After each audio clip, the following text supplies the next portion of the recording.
For much of yesterday, the flag above the White House was at full staff rather than half staff in memory of the late war hero and Arizona Senator John McCain. But under pressure from many quarters, not the least of which was the letter from the American Legion, President Trump finally restored the flag to its place of respect in honor of McCain. Legionnaires are gathering now for their annual convention, so we asked 360's Gary Tuckman to attend as well and hear what they had to say. There are nearly 2 million members of the American Legion. One of those members was Senator John McCain. I think John McCain was one of the greatest heroes this country has ever seen. Here in Minneapolis at the 100th Annual American Legion Convention, you hear that sentiment over and over again from these wartime veterans, who in many, if not most cases, voted for and support President Donald Trump. Glenn Whitaker is an Army veteran, seriously wounded at Fort Benning, Georgia in a grenade blast during the Vietnam War era. He strongly supports the president. Do you think, though, that President Trump was disrespectful to John McCain, particularly in his dying days? Yes. Yes. And how did that make you feel as a veteran, as someone who's wounded for this country? Because we are family. Many of the veterans here are emotionally pained by how a president who they for the most part admire acted towards John McCain. Who here believes that John McCain was a hero? Does anyone believe he wasn't a hero? No hands. So when you heard President Trump say he wasn't a hero because he doesn't believe that people who are captured are heroes, was that insulting? How did that make you feel? It's ridiculous. I mean, they paid more than we did. Jerry Tarquinio from Illinois served in the Army in Vietnam.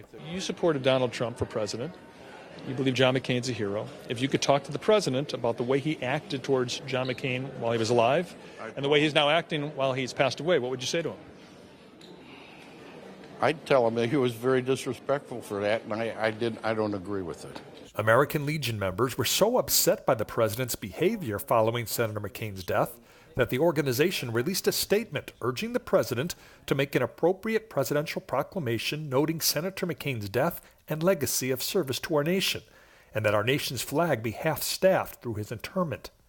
Marine veteran Joe Plensler is the Legion's National Director of Media Relations. I mean, I think we were really measured in our statement, and it was a request to the Commander-in-Chief saying, hey, this is a long-standing tradition. You know, we'll direct your attention back to what's been done in the past, and we ask that you follow tradition.